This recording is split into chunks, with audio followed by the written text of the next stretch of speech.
Welcome once again. My name is Cloyd Holmes, and I am the host of Let Your Voice Be Heard Talk Radio. Thank you all and welcome you all for being here tonight. Once again, we have an awesome show ahead of us. We have Dr. Judy is back with us once again. Yes, Dr. Judy, I gotta tell you, you that show we had last week, uh, the response Oh, good. was overwhelming. The questions were pouring in. Yay. I told Tony that we got to get her back. I'm not. I don't know. We might need you two or three more times. I mean, there's a lot of questions pouring in, and I knew that the subject was gonna catch a Yeah. lot of attention because people are interested Yeah. in what you're talking about because things have changed so much, so Mhm. drastically over the years for parenting and how we address and handle our children, how we Absolutely. discipline our children, how we communicate with them, how they communicate with us. All these things have changed, and I don't think that everybody has the right answer. I don't know who. I don't know. I I thought my answer was right, but uh, I guess I guess things have evolved, so to speak, and changed. So man, I don't know. I'm old school. I was raised old school, and that's the way I thought it was supposed to be.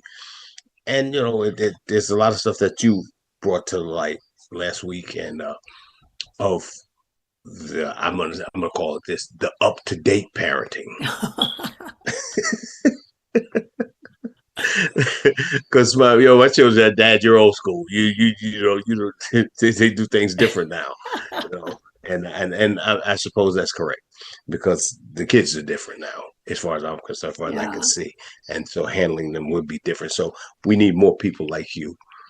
Thank Yeah, you. we need more people like you that are interested in this subject, and because it is a big issue. It's a Yeah. big issue, and I think and we talked about parenting and children last week. I think this week we're gonna go a little deeper. I think this week is gonna bring a little. Yeah, I don't know what we're gonna do with these questions. We're gonna have a segment with you just answering questions one of these times. We have to because it's really an overwhelming response, and I thank you guys out there, my panel, people listening in what's it called, social media world, you guys that are listening. I thank you for watching and joining us. I thank you for all your questions, and we're gonna try to get some of them answered for you. But today, Dr. Judy, I think we're gonna talk about foster kids. Mm. That's one issue, one thing, and then Yeah. I'll let you go into the rest of it because there's some stuff here that I'm like, wow. But I see words like human trafficking and all of that on here. Wow. Yeah. Yeah, this is really good stuff. So last week I think we left off with just parenting, and how we deal with these kids, and everybody had different approaches, and everybody had different ideas of how things Yeah. are done, Yeah. from different times, and so and you really brought to light a lot of things. So I'm going to turn this over to you, Dr. Judy. The floor is yours, and Are I you may have. sure? I think I have some questions. I know other people have questions, and there's questions Yeah. that are poured in that I have a list of questions, but we're not going to do that right now. We Yeah. we're gonna hear some more from you because what you have to say is very valuable. So let your voice be Yeah. heard. Thank you. I appreciate it. I Yeah, so from parenting to foster parenting is quite a jump. Mm. And from being a preschool teacher and a kindergarten teacher to training foster parents was quite a jump as well. And I kind of got into it by accident. I was working teaching kindergarten and I was teaching preschool, and then an opening came up of working, being an educator for foster parents. And I didn't really know that much about the foster care system. When we were kids, I mentioned before, we had a big old family, we had a family of 12. but we always had other kids living with us, like up in we had a bedroom in the attic. My dad had a camper so we always had more kids living with us. And I never thought about it. And it was usually that their parents didn't agree with with them or whatever it was. And so, it wasn't till later that I thought, we had all these other kids living with us. And add that on top of the 10 we had. So, and it just seemed to be like, oh, just put down another plate. It wasn't really thought, I mean, I don't know. It wasn't ever a legal foster parent kind of thing. So as I kind of moved forward, and they said there's this opening for foster parent educator, and I always love to educate parents. I thought, well, that sounds good. And so my first, I didn't know anything. So they're giving me all these books and videos, and I'm watching these videos and I'm just crying. I'm like, I had no idea. I had no idea about abuse. I had no idea about that level of abuse and neglect. I had no idea that this was going on in our cities. And it just, like, it was really hard. It was really, really hard to transition to that because it was the reality. And so I remember just having the hardest time thinking that kids live in this squalor, and kids live with this fear, and kids live with this anger, and etc. So I started working with the foster youth and foster parents. And I started working with the foster youth who were about 14 they were going to emancipate at 18. And it was before now we have emancipation later, because they realize an 18-year-old that's still in school is not going to do well when you put them on the street. And I learned so much from those kids. I learned so much from them. They were very, very street smart, but they had opinions that I was like, wow, these kids they lived life. They lived life very different than I have. And I love them so much. And it's fun too, to fast forward, probably 30 years. I see him I see him at restaurants, and one's a manager of a hotel, and those are my kids. And before, I'd see him leaving on the steps of the library or at the train station. And that's what I love about living in a small community, because I see them, and they thrive, and some of them are foster parents. So, yeah, so that's really, really great. But what I learned about training foster parents is a lot about the behaviors come from a very different place. Kids can get mad at their parents, and they're just going to fuss and talk back or whatever. But these kids a lot of times didn't have any parents there. They didn't have anybody there to guide them. A lot of our kids, both parents worked, or it was a single mom and she worked, and they were home alone, and often they were raising their younger kids. And so I'd have a fifth grader and a sixth grader that were raising 4 other kids and barely made it to school. And so this was so new to me, because the other thing was having a great mom and thinking, how can a mom do that? And that was my biggest, how can parents treat their kids like that? So that was all, that was all part of it, is just, and I just love these kids, and I love and so learning through that. And what I realized is in training parents is foster kids have a stigma. They have a stigma that they're bad, or they have such a stigma. And to help parents realize that these are kids, these are our hurting kids. These are the kids that need us the most. And so, understanding that, and I know Oprah wrote a book with Bruce Perry, and it's called something like, it's not what's wrong with you, it's what happened to you. And it started to bring in these backgrounds were horrific and just terrible. So it just the paradigm shift for me of understanding these kids more. And through that process, training parents to understand the trauma-informed parenting, and through that process, kind of, I think, shaped some of my values, personal values on parenting as well. So that was, kind of how I got into that. But as I, was doing this for years, what they realized is our foster youth were the most susceptible to trafficking, human trafficking. And the numbers and the percentages of them being human trafficked were just really, really increased by just, other kids in school. And that became a mandate with our college that we had to train in human trafficking. I didn't even know what I had no idea. And so I started getting having to go and get trained in human trafficking. And to be honest, that first training, I ran out the door and I vomited in the bushes. I just like, this can't be happening. This is just awful. And I just couldn't wrap my head around it. But I had to wrap my head around it enough to say, I have to help these parents that are raising these kids. And then I would hear stories and about a lot of our foster kids, and they would share stories of, oh yeah, I was trafficked. That's how we got Christmas presents one year. Oh yeah, I was trafficked. That's how, my dad brought me, and his buddy would give him alcohol, and it was just too much. It was just so much. And so I just started to get a heart for these kids. And for some reason, I started getting parents calling me saying, my kid's been gone. My kids are being trafficked. They're, and so I just started to be helping mommies find their kids. And so, I mean, this was a number of years as this progressed. I didn't go from, hey, this is human trafficking, to let me jump into here.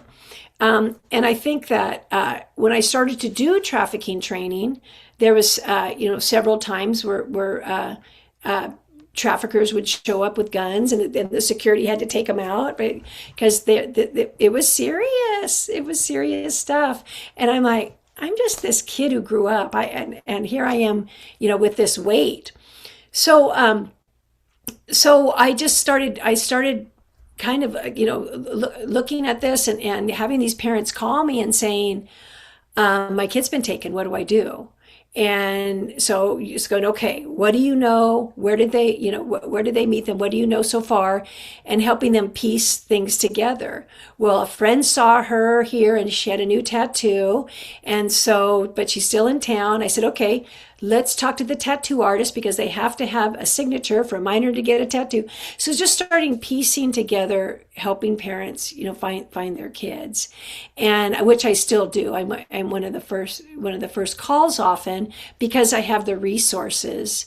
And what they're finding now, it started kind of even more during COVID, is a lot of the online trafficking and where kids are getting trafficked from, a relationship online that they think is safe and they think is healthy, and it just is not. I don't know if anyone has a question so far. I mean, this Well, is just such a tough topic. well, it is So, a tough. It is a tough topic. I'm gonna go back a little bit. You mentioned about foster children raising mhm, or becoming foster parents. I want to yeah. ask you: do you think foster children make better foster parents because of what they've been through? I think they come from it from a different place when they foster, because they have that understanding what it's like to be have that home disrupted. But also, I don't know if they've never been modeled some of the skills and tools, always, of being a parent, because foster kids can be tough because they come from a really tough place, and they're displaced, and some of the neglect, and some of the abuse. And so some of our kids, they just don't really trust. They don't trust adults. They don't. It took a long time to develop relationships with them because they don't trust me. Who Right. am I? I'm just this person that's, trying to talk to him about career day, and so it took a lot to really have them trust me. And so there's yes and no. Some of my foster kids, they did not grow up to be good parents. In fact, their kids are in foster care. And some of my foster kids are the best parents I've ever seen. I'm so proud of them. So it could go either way. And I Mhm. think it comes down to, what were they modeled? What was that model that they got from when they felt safe and secure? Did they ever feel safe and secure in a home where they could start trusting, where they could start gaining some resilience, where they could start having healthy relationships instead of just really, a lot of them never had a point of view of what a healthy relationship was, especially a romantic relationship. So they just didn't understand. And so going through trainings with them and saying, here's a checklist. What do you think is a healthy relationship? What do you think's not? And having them start to identify what relationships were. And so and I mentioned the last time I was here about the the three foster youth that wanted to get the girlfriends pregnant because they all wanted to be dads. And so I was talking with them too, like, okay, the cost they were pretty shocked about that. But then they said, well, if we have babies, we're never leaving the wives. We're always going to be there. We're going to work hard and leave the wives. I said, that's very admirable. That's very admirable. And then one kid said, well, how much is child support? I said, well, you just said you were going to live with your wife and that you were going to raise this kid. He goes, I know, but how much is child support? I said, you don't pay child support if you're living in the home with it. And they go, everybody pays child support. So a lot of their thoughts were, different as well. So, so it was really, really good. So, and a lot of our kids just started to get trafficked, and they a lot of them don't have this this point of reference for a healthy relationship, or a point of reference to how to accept to be treated, and the lack of being able to have healthy boundaries, etc. So I think that's what helps them, that's what puts them in that at-risk category more. And some of them are homeless, and et cetera. I have a question, but I see other hands up. I'm going to allow them to ask the Yeah. question. I see Karen, and I think Tony had his hand up. Karen, you were first. Go ahead. You got to unmute. Wow, this is awesome. I have so many questions about this because number one, I remember saying, oh, I want to be a foster parent just because I just wanted to love on the children and just love them. Mhm. And I just felt like I had so much love to give. However, I always kind of felt like I would do a disservice if I don't really know how to deal with a child that was abused, or like, would I make it worse because I don't know? So one of my questions is, are the foster parents really given the tools? Because we hear so many horror stories about Mhm. the foster parents are just in it for the money, or they don't really care, they don't feed them, they just look at it as a business and not really loving the children. And then I, being me, I would fall in love with the Mhm. child, and just because I just want to love on them, and then feel like, oh my God, you didn't get enough love. I got to give you extra love. And then they take the child from me and put the child in another foster home. And like, how do you deal with all that? There's so many different Yeah. things when it comes to being a foster parent, which opens the door. I know I told you I got so much to say. That's okay. I Opens like the it. door to now, because like you said, they did not get that love, or they don't know healthy relationships, and they don't Mhm. have healthy boundaries. They think, okay, that this person cares about me and this person loves me, and they get into these relationships where they can be trafficked. Yeah. So how do you navigate through that? I'm too old to be a foster parent now, but I wish I was a foster parent younger. So a couple things. One thing is, you're correct. Both things can be correct at the same time. Some foster parents are in it for the health and the raising and the loving of these kids, and some foster parents are not. And we found that even in our community, that they had so many kids, they weren't taking them to school, they were getting the money, their homes weren't being checked out as well. And so that does exist. And then there's these amazing foster parents, and what they talk about in foster care is when love is not enough, when we need to take that extra step, and we need to understand trauma-informed parenting.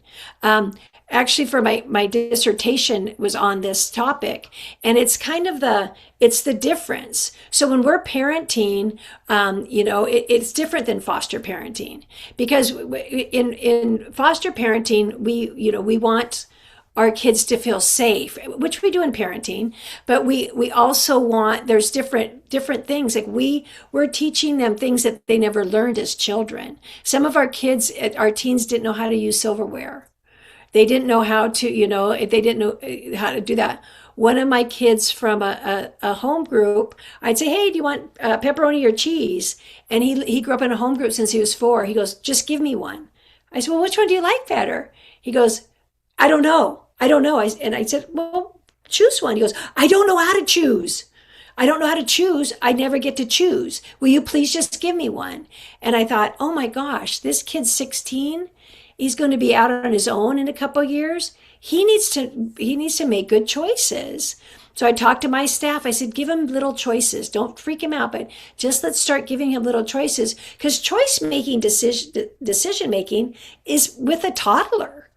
And this guy didn't have those things. So, and then with the foster parent, we're going into parenting because we want to help a child. And often with parenting, we want to increase our family. We want to, have brothers and sisters, and we want to have this big family. And then, and so the goal is to increase our family. And with foster parenting too, it's not sometimes the same motivation. The motivation could be simply to get this child feeling safe in their home, or it could be helping this child who has immense food insecurity, so they're hoarding food and hiding food, or it could be helping them be able to take a bath without trauma. And so those are really different places than if you have a birth parent, you're like, jump in the bath, it's time for bath time. And so coming from a trauma-informed lens, you have to kind of look at it a little differently. It's coming from a different place. You would have made a good foster parent, I think.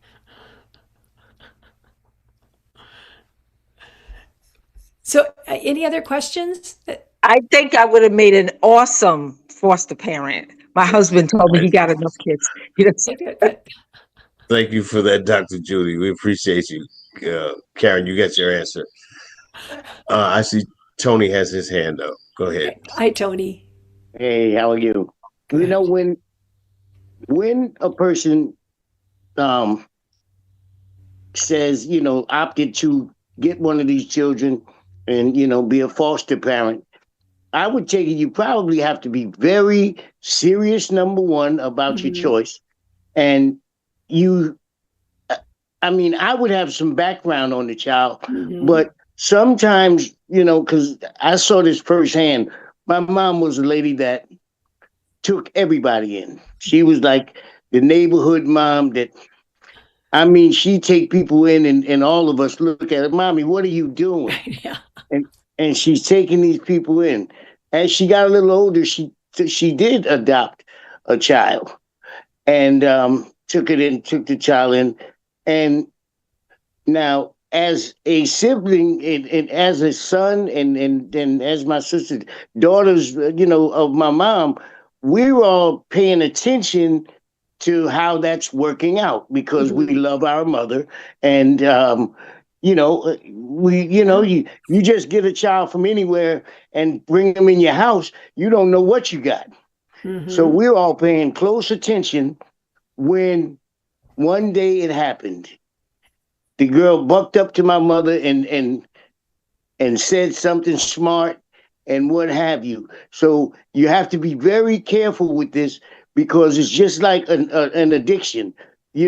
What your choices affect other people, what you do.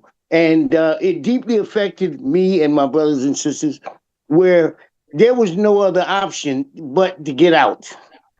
There wasn't better yet, you better be out of that house before I get there. Get out of there. Because, you've offended somebody I love.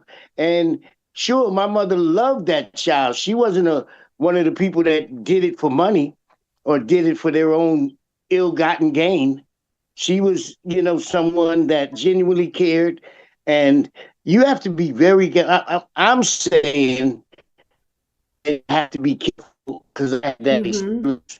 Me and my brothers and sisters had that experience, and I just wanted to know what you wanted to say about it. Yeah, we did. Yeah, and so that's the thing too, is when you're bringing home a foster child to your home and you have other children, that changes the whole dynamic. Because if it's an older child and you have younger children, that's a different dynamic. Or if it's a little baby and and you have older kids and that's the focus of mom now is the baby. So it really changes the dynamic. And that's what, through my work too, is helping foster parents realize, can you really do this? Can you show up? Yeah. Can you do this 24/7? And what I always recommended was like, why don't you do respite care for people? Go take their kids for a weekend and see how you do. Because a lot of times too is that they'll get the kids and the social worker hasn't revealed a lot of stuff. And I tell my foster parents, when you're getting a kid, ask before everything you can. They'll give you way more information before because they're trying to get them into your home versus after. And so that, right. That's the thing too, is how are the other kids? And I always tried to tell my foster parents too, is if you have young kids, you don't want to bring in, 3 teenagers because you have young kids. So Right. it's too much. It's just too much at once. And we don't know what the influence is. And there's a lot of thought. There's a lot it's of a thought. lot. A lot of thought go into that. Yeah. You said something earlier. You said something earlier. When you were talking about we were talking about foster kids raising foster kids, right? And you said that sometimes it works out really good. Yeah. And then some of these kids haven't they haven't seen any stability anywhere in their life. And so that's how they raise these kids. It becomes a mess. It becomes, My question is this. How do those foster kids that are in the position where they've been not taught the right values and moralistic things coming up in those homes or in those different foster homes, they haven't been given the proper tools that they need to survive. Right. Yeah. How do they end up with foster kids? So what happens is the foster kids now they're adults that I work with, they have to go through screening just like anybody else before they get a child. So that's kind of a block too. They're not going to give a foster child to someone who, to a young, foster child, a previous foster child, unless they have a home, so there's criteria. And so with the example I was giving last time was one of my foster parents got married and she had kids, and then she started taking in foster kids because she had one of the worst stories, and she's the most amazing mom. But she just didn't get handed a kid. She had to go through that process. She had to go through licensing and all, and all of that. But what I kind of was saying too is some of our foster kids have babies really early. So their parents, not foster parents, but our foster kids are parents, and they're not sure what to do. And they, and often those kids get taken away and are entered into the foster care system. So that's that cycle that happens. So as that, kind of as that goes on, that it perpetuates. Like we all learn from social modeling. We learn more from what we see than what we hear.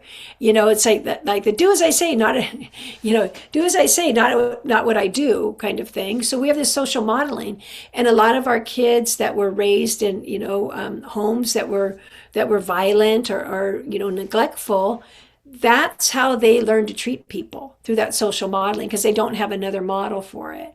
So that's how they learn to treat people. And so then we get our foster kids too, who often, often have that. But that also, the thing that's really good is you could have one adult, one caring. It could be a casa, it could be an aunt, it could be a teacher. And if you have that one caring adult, that can start building resiliency, and that can change a child's life. Mm-hmm. And so that's the good news, that we can really help steer this ship for our kids, and just supporting them. Yeah. Yeah.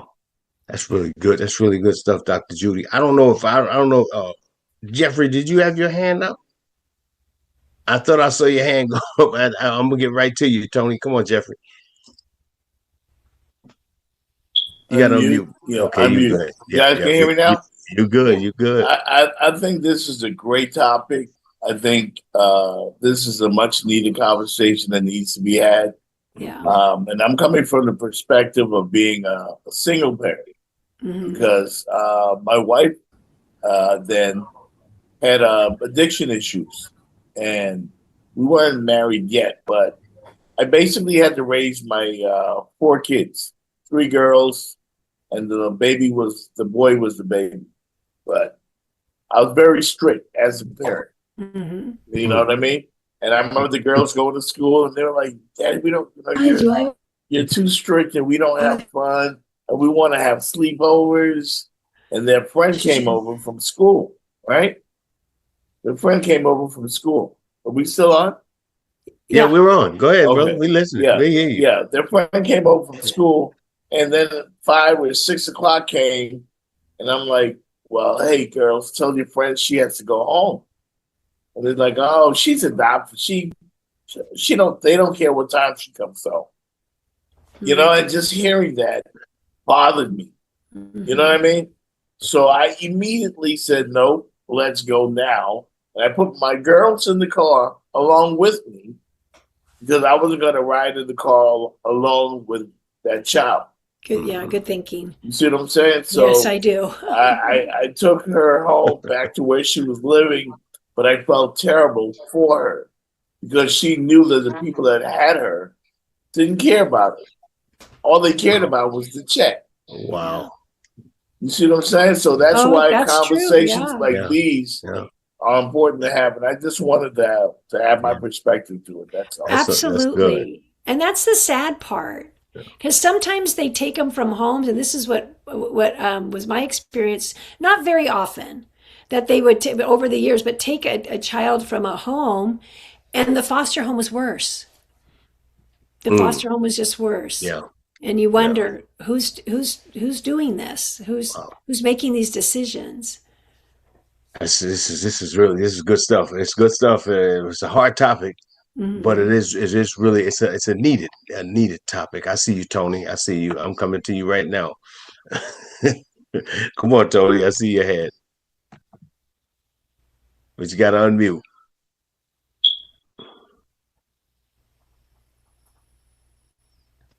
This Tony, because you called me TC, and then you got the other one. I'm bad. You're absolutely correct. Come on, TC. Okay. My question is, your evaluations for therapeutic foster care. How are you determining which children are getting more support, so that when they're in the foster care system, they're not being lost to not having the proper support for their special needs based on their environment? That's a really good question. And so a couple of things. I don't diagnose. I'm not that kind of doctor, so I don't do any diagnosis. I help teach the therapeutic foster parent training, because typically with therapeutic foster parent, they have some sort of special needs. It may be physical need. It may be behavioral need.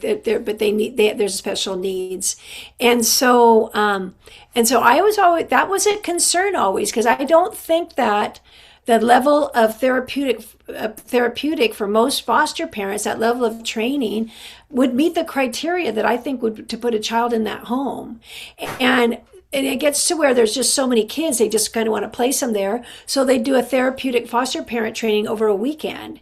It's like, oh, hell no, you need so much more than that. And so I wasn't part of the placement. I wasn't part of any of that. I was part of helping foster parents, maintain their license. I didn't help them, I wasn't part of giving them their license, to maintain their license with ongoing training once they became, through social services, became a foster parent. But even that, you realize, being the trainer, you realize how the accountability lessens once a child gets in the home. So that's real concern with therapeutic foster parenting. Wow. Thank you for that, Tony. TCSC, your hand is back up. I'm going to go to Veronica real quick. Veronica, you had your hand up for a while. You have to unmute. There, I don't want to sidetrack you if Tony has a follow-up question.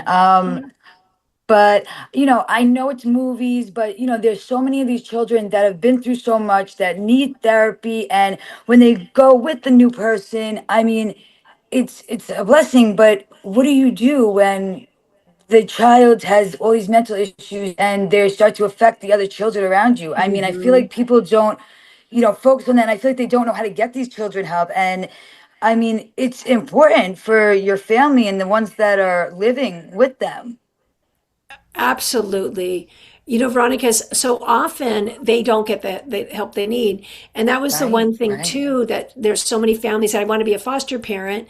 And I remember one family, she goes, oh, it's just like putting another plate on the table, just another kid in the house. And it's like, no way. No. Right. No, that's not it.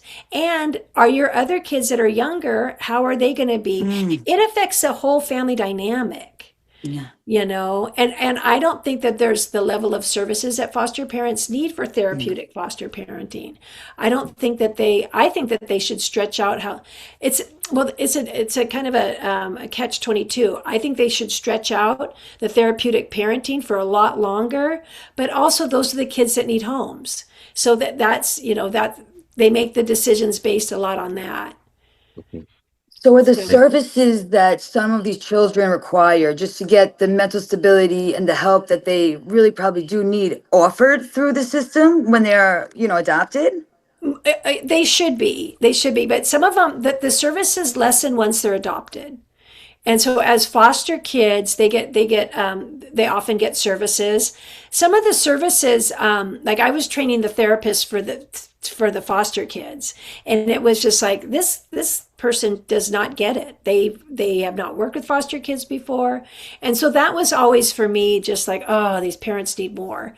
They need that more support. Is there like education that, you go to school to become a therapist or a psychiatrist or whatever? Is there classes that work on teaching them how to work with foster kids? Because it just seems as though they need more help than they're given. So a class to become a foster parent is a 12-hour class, and that includes all the paperwork. It includes the paperwork. Wow. And so some go to 15. Wow. And so within a week, anyone could be a foster parent. Within a week, I mean, if they don't have a record, like a criminal record, or they don't have domestic violence, that sort of thing, but right. they excuse some of that as well. So you have to commit more time to adopting a dog than what you just said to adopt a kid. You got you got to go through to adopt a dog. Yeah, you got to go through more to adopt a dog than you do to adopt one of these children. Something's wrong with this. Yeah, something's wrong with this. And I was always one to say, you need to do this longer. They're not prepared. But then as the ongoing educator, I was the one that was like kind of cleaning up the mess, so to speak. They're going, I can't do this. This is too much. We adopted him. We didn't know. And so, wow. And I did lots of one-on-one with foster. I still see him at Costco and they corner me like, what do I do about this? And so, yeah, I totally agree. I wish there was so much more training and support, that they had respite support, that they had, so there's some really good foster parents out there that are really tired, that just need to go, they just need a couple days to regroup, to come back and get, and start over. TC. I see your hand still up. Oh yeah, I got questions. You always have good questions. Thank you. So, as you've worked inside of the foster care system, and it's really threefold, right? It's the foster care system, and then it's the school, and then it's the parent, right? Yeah. So, the bridge, once they become school age, is that the school is over their behavioral evaluations in order to get the first initial referral. And then the foster care agency is to do oversight in conjunction with the court system and the case managers. And then it goes down to the foster parent. As you have been developing these systems and working with people, what things have you seen are effective in filling the gaps when we're talking about three systems that don't actually work together? They don't talk together, but they're completely dependent upon each other. Right, because when I first started, when you got a child in your home, the next day they were expected to start school. The next day. And that's crazy to me, because they don't even know where they are. They were removed from their home. They were in a police car, 8 hours ago, and now they're supposed to be starting a new school.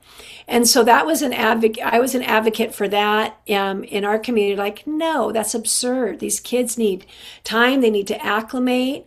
The other thing too is often new foster parents don't know to get IEPs. They don't know to get services for their kids. So I typically went to IEPs with our foster parents, especially and said, here's what they do. And I'm like, don't sign that. Don't sign it. And I tell them before, I said, if I say don't sign it, because this is not going to be good for your child. They're not getting the services they need. And so I went to many IEPs, but I'm just one person. There's so much out there that's missed, and parents don't understand. And then once they sign an IEP, they don't get any more services. Services don't change. They have to wait like another year or so before they can. An IEP is an individual education plan. So if we have these kids leaving the car, sleeping for maybe a couple hours, going to school, and they're placed in a classroom. And what I do with my foster parents too is I take them through the journey. I said, imagine it's the middle of the night. You're thrown in the back of a cop car. You're driven to a stranger's home. You walk in. You don't know where you are. The dog is barking at you. You're hungry. You don't know where the bathroom is. It smells funny, and you're really scared. And then in a couple hours, you're starting school. And this is what our kids are entering in to places that are scary, and they don't know. And you just been removed from the people that you love most, your parents. And so it's so much trauma for these kids, because it's just like, okay, let's start school. And then, my foster parents too, bless their hearts, we got to get them caught up on reading. I'm like, that is not the main point right now. The main point is they need to trust you. They need to feel comfortable. They need life skills. And then reading can happen. So we're going to have 3 tutors, one for math, one for reading, because most of our kids aren't up to grade level. And I'm like, don't start there.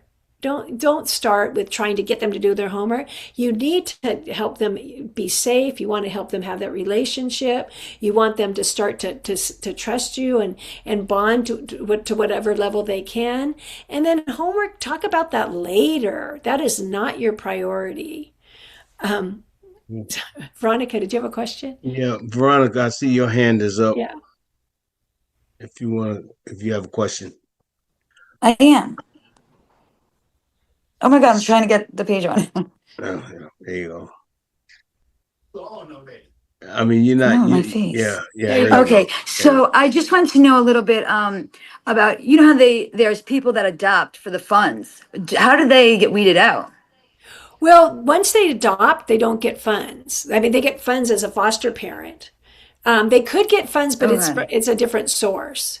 So that's why, you see those the shows and the movies of people having 8, 9 kids, but they don't want to adopt. They're just fostering because each one of those kids come with a check. I mean, that represents a check every month.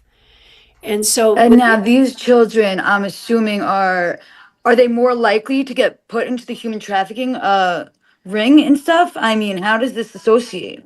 Well, our foster kids are, and it's because they don't know what healthy relationships are. They don't know boundaries, and so you think of a little kid going into a foster home, and we're trying to teach them about stranger danger. Don't talk to strangers, and they're plucked into a home with a family of strangers, and the police officer was a stranger, and the new teacher's a stranger, and we're trying to talk to them about stranger danger. So they don't know who to go with. They don't, often, and often our kids they run away. They elope. They call it. They run away. They don't want to be there, so they take off, and so that becomes it. That becomes them. They're more vulnerable too. They don't know who not to talk to, and sometimes they have really really poor boundaries. I had this one little girl. We were on a field trip and she was just 4. And she was always like climbing on people and it just made me really uncomfortable. She didn't have boundaries. And I finally was talking to her mom. She goes, "Oh, you know what? She's from foster care." I said, "Why didn't you tell me that? I had no idea." And what I realized is that she would jump on men's laps and go through their pockets. And I'm like, whoa, whoa, whoa. And what I realized, I can't supervise this to the level that she can be safe. So I told mom, the foster mom, I said, if she comes on the thing, you have to come with us. And I was like, "Why didn't you tell me she was a foster child before?" I just didn't want the stigma. And she went with men all the time, this little 4-year-old. So that was one of the stories. And a lot of this as a teacher, I kind of unfolded. And I apologize if these stories are hard to hear. I don't want to. Are you okay? We Um, fine. Yeah, Let your sometimes voice you be have heard. to. Right. And sometimes, it's like you gotta see it to believe it type thing. So for me, it's better to hear because it makes it real to me because there's stories, there's movies, and movies are just movies. And most of the yeah, time, that's where people get these ideas from, the movies. yeah. They don't know what's real. And the thing that's so wonderful about children is their pain, their suffering, their trauma is going to come out in their play or their artwork Crazy. or their behavior. And that one little girl at the bus I was referring to, she was playing with the big dollhouse and she just took blankets and pillows and everything except for a bedroom and a bathroom and put the bedroom and the bathroom together. And I said, "What are you doing? Don't you want the other rooms?" And nope, just this, the mommy and me. And then she showed with another doll, a man doll in the bathtub, and she was hitting on the bathtub, hitting on the little baby. And so I was talking to her mom, like, "What the heck?" She goes, "Oh yeah, they found her in the hotel and her mom was turning tricks in the hotel and she was right there and then the mom passed out." And so this is a 4-year-old. Amazing. And so Yeah. that's Amazing how it comes out. it's going to come They out. show. It will come Yeah. out. And a lot of our kids, it comes out in their art. But so that's Yeah. a child for me that's going to be very susceptible to trafficking. And that's why I kind of told you that story. That This child is at hard. 4. It's hard to deal with. I want to know. Listen, Dr. Judy. This is amazing, and your story with the stuff you're doing is amazing. And we're gonna definitely have to have you again, one or two more times, because what I want to first of all, I want to know because we hear all these stories, these horror stories, which is these foster children and what people do with them, and how they're abused and misused because of their situation, not to their fault. Right. Because who knows why they are in that position that they're in foster care, um, and they have to put up with this. What I want to know, and what I want to get into in our next segment is the human trafficking. But I want to ultimately get into at some point, how do we attack this? How do we begin to fix this? Where do we start? How? Where do we go with this? So Yeah. we're gonna get into those things. I want to get into those things. Like I said, I know we got to have you back, and the questions are pouring in already, and it's just an amazing response that you give every time you come here. I see Tony. I see your hand is up. Go ahead. Do you have something to say? You're muted. You're muted, man. You're muted. We can't hear you. We can't hear you. Go ahead. Dr. Judy. Yeah. You hear me? Yeah. Yeah, we got you. I love you. I love you. You know, she's family now. She's family. Second time. You bring it every time. You bring it every time. And I'm going to let the listening audience know that Dr. Judy is available to come out and talk to you, your foundation, your company, whatever it is. She's available. And I want you to know that she does have a non-for-profit because everybody needs help in fighting this.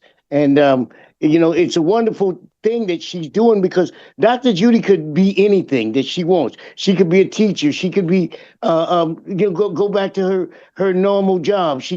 But she opted to retire and lay her life down for someone else because that's what she's doing. She's putting everything that she could do aside, and she's dove in all 100% about helping the parents, the kids, and what have you, because it can affect anybody. And I just salute you, Judy, for doing what you're doing. And I don't know how they could donate, but you're going to tell me because I want to donate something towards your fund. And, I need to know how. Yes, that's good. Yeah. I'm going to do that, and anybody else can. And we waiting on a book. We're waiting on a book. So there's two things. I do have a nonprofit, and that's Family Matters Consulting. And that our focus is the preschool to prison pipeline, which is a whole nother show. But I also, during COVID, I started traffickingawareness.org. And what that is, when COVID hit, a lot of the trafficking stopped and it moved to hotels. And it moved to Airbnbs, and it moved to, so with the hotels closed, the Airbnbs started being trafficking a lot through there.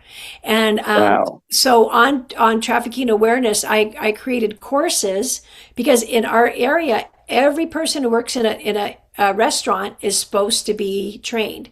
Every person who works at an airport is supposed to be trained. There's supposed to be signs at every airport. And what I found, it wasn't happening. So I made a course for a restaurant. I made a course for the Airbnbs or the vacation homes to look for. I've made a course for moms on how to talk to our dads, how to talk to your kids. And so traffickingawareness.org has for the casinos, and so all of those are on the traffickingawareness.org, and you can see, the bus stations, all the places where kids are vulnerable. I actually train local bus stations on what for the bus drivers to look for, and so that I put together to help that people could be aware of all how this is really going on. And then, so that's the traffickingawareness.org. And my nonprofit that Tony mentioned is the Family Matters Consulting. And that's the one of my other passions. and we're going to get into that one. We're going to get into that just a lot. You have a lot with you, a lot of information that I feel is very important and is needed. Yeah. It is so needed. And we need, like I told you before, I said we need more of you. We definitely need more of you. So just keep doing what you're doing, Dr. Judy. And I'm gonna try to make something happen here where we're gonna get you back here next week.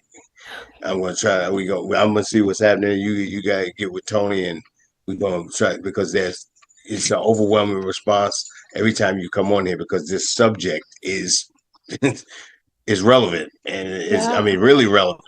And People it's want to. intense. Yes, and it's intense, and Yeah. but it's something that's needed, and it needs to be talked about, and it needs to be heard, needs to be out there. So, what better place than to let your voice be heard? That's right. Let your voice be heard. Talk radio. I love you guys, man. Dr. Judy, you are now officially a family member. You've been here twice. You're a family member. You're no longer a stranger here, and we want you here as much as possible. We want to see your face, see your smiling face, with all of your wonderful information that you have for us. My panel, you guys know I love you guys, man. You guys are awesome, man, and keep coming, man. Keep coming, man. Keep coming. It's your boy now. Step in, lean in, mic on, and begin. Hey!